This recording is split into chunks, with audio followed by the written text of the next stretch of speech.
তোমাদের রিকোয়েস্টে চলে এসেছি আপডেটটা দিতে। কালকে ডাক্তার কি বললো না বললো, আমাদের কি ডিসিশন, সব কিছু নিয়েই তোমাদের সামনে এখন বলবো। তো অনেকক্ষণ থেকে অনেক কালকে থেকে তোমরা অপেক্ষা করে আছো, সেই আপডেট দিয়েছি, যাচ্ছি, তারপর থেকে জানিও এই ওই অনেক কিছুই বলেছো তোমরা। তো এখন বলি তোমাদের, কালকে ডাক্তারবাবুর কাছে গেছি, তো 11টার সময় চেম্বারে ঢুকেছি, 1:30টা অবধি ওই চেম্বারেই কাটিয়েছি। তো সব কিছু নিখুঁত করে সব জিজ্ঞেস করেছে, মানে সব কিছুই জিজ্ঞেস করেছে, যে আমাদের ডেলিভারির সময়, ডেলিভারির আগে সব কিছুই এভরিথিং। তোমরা জানোই হোমিওপ্যাথিতে ঠিকুজি পুরো নেয়, মানে বাবা, কাকা, জ্যাঠা, বাবের বাড়ি, শ্বশুর বাড়ির দিকে সব কিছুই নেয়। তো যাই হোক, তোমরা সবটাই জানো যে হোমিওপ্যাথিতে পুরো ডিটেলসটাই নেয়, অ্যালোপ্যাথিতে সেটা করে না, কিন্তু হোমিওপ্যাথিতে যে কোনো রোগের জন্যই পুরো ডিটেলসটা নেয়। তো আমি ঠিক বলছি কিনা তোমরা একটু কমেন্টে জানিও। তো যাই হোক, মেন কথায় আসি।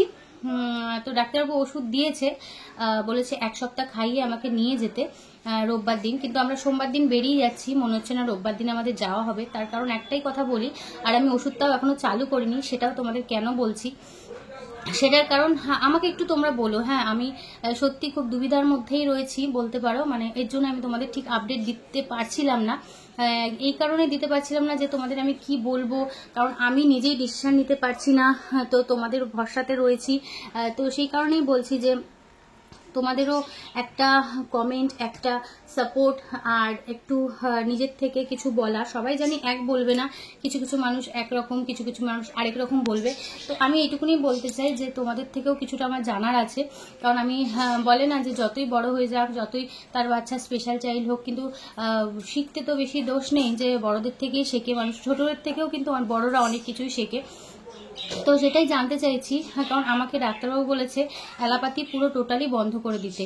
ও যে অ্যালোপ্যাথি ওষুধ খায় খিঁচুনির জন্য, ব্রেনের জন্য, তো সেগুলো টোটালি বন্ধ করে দিতে, আর ওনার ওষুধ খেতে। উনি বললো যে আমি ঠিক করে দেবো, সেটা মানছি, আমি ঠিক করে দেবে, সবকিছু একটা বিশ্বাসের ওপরই চলে। কিন্তু আমি মনে, কি করছিস, চোখ বন্ধ করছিস কেন? ও আচ্ছা, চোখে সুরসুরি লাগছে। তো যাই হোক, সেটাই বলা ছিল যে আমি সত্যি খুব দুবিধার মধ্যে আছি, বিশ্বাস করো। আমি বলো, কার্তিক বলো, খুব দুবিধার মধ্যে আছে এই কারণে যে অ্যালোপ্যাথি আমি এখন যদি বন্ধ করে দিই এখন, তো ছেলের যদি আবার সেই খিচুনিটা আসে, মানে খিচুনিটা সেই ভয়ঙ্কর, খিচুনি তো ভয়ঙ্কর, সেটা একটা পরের কথা, সেটা ধরো আমরা হ্যান্ডেল করে নেবো, কিন্তু এই যে পিছিয়ে যাওয়াটা, মানে তোমরা জানো যেসব মায়েদের এরকম বাচ্চা আছে তারাই জানো, খিচুনি হলে আবার সেই ফের থেকে শুরু করতে হয় আমাদের, মানে এই খিচুনিটাতে কতটা ওরা পিছিয়ে যায়, যতবার খিচুনি আসবে ততটা ওরা পিছিয়ে যাবে। তো এই যে এত দূর আমরা কষ্ট করে এনেছি, তারপরে যদি উনি হয়তো বললো যে, উনি বিশ্বাস করেই বলেছে যে হ্যাঁ খিচুনিটা আসবে না, কিন্তু যেহেতু 1 সপ্তাহ পরেই আমরা সোমবার দিন ওখানে যাচ্ছি, এবার এখানে থাকলে একটা ব্যাপার আছে যে আমি সামলে নেব, যেহেতু যেই ডাক্তার আমি অ্যালোপ্যাথি দেখাই তাকে দেখিয়ে আবার ঠিক করিয়ে নিতে পারবো যদি থামিয়ে দিই, কিন্তু ওখানে যাচ্ছি বাইরে, আমি ওখানে কোথায় কি পাবো, সব অচেনা জায়গা, আমার কোনোদিনও যাইনি, আমি কিছুই জানি না কোথায় কি আছে। তো সেই কারণে ওই যে 1 মাসের জন্য যাব, যদি আমার ওখানে কিছু অসুবিধা হয়ে যায় ছেলের, তো আমি কি করবো, মানে আমি তো দিশাহারা হয়ে যাব। সেই কারণের জন্য আমি সত্যি ওষুধ আমি চালু করিনি, আর করব কিনা আমি এখনো ভাবতে পারছি না। তোমাদের রায় অনেকটাই দরকার আমার, কারণ কি ওই ওষুধ যদি আমি এখন বন্ধ করে দিই, আমি খুব একটা রিস্কের মধ্যে রয়েছি।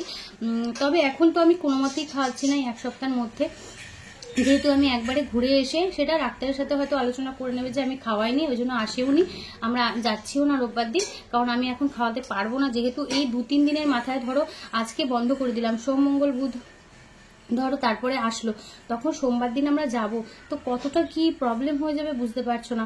আর এইসব বাচ্চাদের যাই হোক, অনেকে বলে থেরাপি দরকার নেই, কিন্তু এইসব বাচ্চাদের পুরোটাই থেরাপির ওপরেই চলে।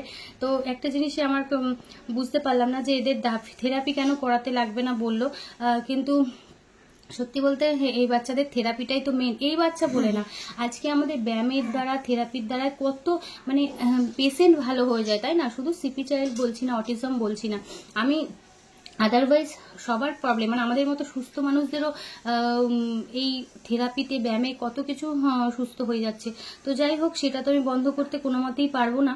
আর আমি সত্যি বারবার তোমাদের বলছি, তোমাদের রায়টা আমার খুব দরকার, তোমরা একটু আমাকে প্লিজ হেল্প করো এই বিষয়ে, মানে আমার কান্না পেয়ে যাচ্ছে শুধু, মানে এতটা দুবিধার মধ্যে পড়ে গেছি, জানি না কি করব কি না করব, মানে দিশেহারা হয়ে যাচ্ছি, বুঝলে তো। সত্যি বলছি খুব নিজে ডিপ্রেশনে চলে যাচ্ছি। তোমরা নিজেরাও দেখছো, আমাকে দেখে সবাই মেসেঞ্জারে কমেন্ট করছো, মেসেজ করছো যে দিদিভাই তোমার চেহারাটা দিন দিন এরকম কেন হয়ে যাচ্ছে। সত্যি বলতে আমি পুরো দিশেহারা হয়ে যাচ্ছি। এবার পাওয়ারটাও বেড়েছে, বুঝতেই পারছো, চশমাটা অন্য পাওয়ারটাও অনেক বেড়ে গেছে, যে আবার দুটো চশমা বানাতে হলো। এই একটা আরেকটাও আছে, ওটা মেরুন কালারটা তোমাদের পরে দেখিয়ে দেবো। এই একটা বানিয়েছি, আরেকটা আছে, দুটো বানিয়ে নিলাম। তার কারণ হলো আগে যে চশমাটা পরতাম ওটা কি হয়েছে, ওটার পুরো সাইডটা এখানটা ঝালাইটা খুলে গেছে, আর ওইটা কোনো মতেই ঠিক করতে পারছে না। অনেক কষ্ট করে ঝালাইটা করেছিল, একটা বছর পুরো পরলাম, একটা বছর পুরো পরলাম। তো দাদাই বললো যে এই দুটো নিয়ে নাও, কারণ ওটা গেলে আর পাবে না। তো সেই কারণে ওটা রিস্ক নিয়ে করলাম না, দুটো নিলাম। তো যেটা বলছিলাম মেন টপিক, যে একটু তোমরা আমাকে সাজেস্ট করো, কারণ আমি সত্যি কথা দিশেহারা হয়ে যাচ্ছি, একার দ্বারায় সম্ভব হচ্ছে না এগুলো সামলানো, কনফিউজ হয়ে যাচ্ছি বলতে পারো। এদিক ওদিক করতে করতে যেখানে যে বলছে সেখানেই চলে যাচ্ছি দৌড়ে। তো কতটা ঠিক কতটা বেঠিক আমি কিছুই জানি না। আমি তোমাদের কাছে হেল্প চাইছি হাত জোর করে, যে তোমরা একটুখানি আমার সাপোর্ট করো, যে আমি কি করব। তো কোনো কিছু আমি বুঝতে পারছি না। ব্যাস তোমাদের কাছে এটাই আমি জানানো ছিল। আর কি বলবো, হ্যাঁ, অনেকেই জিজ্ঞেস করেছিল অবশ্যই হোমিওপ্যাথি ডাক্তারের অ্যাড্রেসটা আমি বলছি। ওটা তোমার বাঙুরের এভিনিউ, বাঙুর এভিনিউ, তোমার বাঙুর মোড়টার ওখানটাতে গিয়ে জিও মার্ট আছে, জিও মার্টের উল্টো দিকে যে গলিটা আছে না, ওখানটাতে হোমিওপ্যাথি ডাক্তার বসে। আর ফটোটা তো তোমরা দেখিয়ে নিয়েছো কালকে।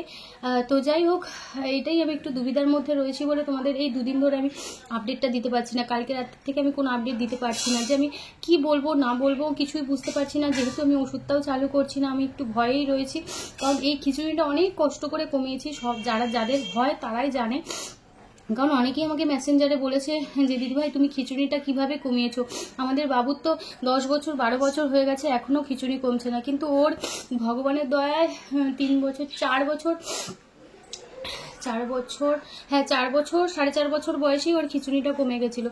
তারপরে মাঝখানে হালকা হতো, তবে অতটা হতো না যেভাবে ও আওয়াজ করে করে খিচুড়ি করতো। তো সেটার জন্য একটু দুবিধায় আছি, যে আমি এখন ইমিডিয়েটলি আমি ওষুধ বন্ধ করতে পারছি না, খুবই ভয়ে আছি। তো এটাই আমার জানানো ছিল, তোমরা একটু বলো আমি কি করব, কারণ আমার কিছু মাথায় কাজ করছে না। তো এলাহাবাদে আমি যাচ্ছি ত্রিশালা ফাউন্ডেশন।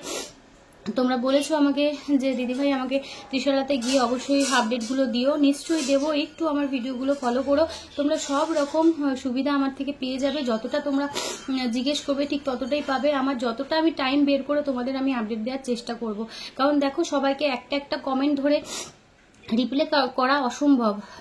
এক একটা কমেন্ট ধরে যে তোমাদের রিপ্লে করবো না, সেটা খুবই অসম্ভব, কারণ হয়তো অনেকে রিপ্লেটা দেখতেও পারে না, তো তারা ভিডিও দেখে বুঝতে পারে। তো সেই কারণে আমি সবার জন্য ভিডিও দিয়ে দেবো, তোমরা একটু ফলো রেখো। দেখবে হয়তো সকালে পাচ্ছ না, সেটা দুপুরে পেয়ে গেছো, দুপুরে পাচ্ছ না রাতে পেয়ে গেছো, তবে ডেলির আপডেট তোমরা ডেলি পেয়ে যাবে, চিন্তা করো না। আর একটু আমাকে এটার জন্য সাহায্য করো, যে আমি কি করব, অ্যালোপ্যাথিটাই চালাবো যেরকম চালাচ্ছিলাম, কারণ আমি খুব কনফিউজের মধ্যে আছি যে কি করব। কারণ উনি টোটালি বলছে ব্যায়াম বন্ধ করে দিতে, ওষুধও বন্ধ করে দিতে, অ্যালোপ্যাথি শুধু ওনারটা খেতে, কিন্তু আমি সত্যি রিস্ক পাচ্ছি না, কি করব। আমি রিস্ক বলে তো আমি পুরো দুবিধার মধ্যে রয়েছে, আমি কোনো কিছু ডিসিশন নিতে পারছি না, তোমরা একটু বলো। আর আমি সোমবার দিন যাচ্ছি, রাত্রি 10টার সময় ট্রেন, আজকে সোমবার তারপরে সোমবার রাত্রি 10টার সময় ট্রেন হাওড়া থেকে, তোমরা ফুল আপডেট পেয়ে যাবে। তো প্লিজ এটাই জানানো ছিল, একটু সাপোর্ট করো আমাকে। চলো টাটা।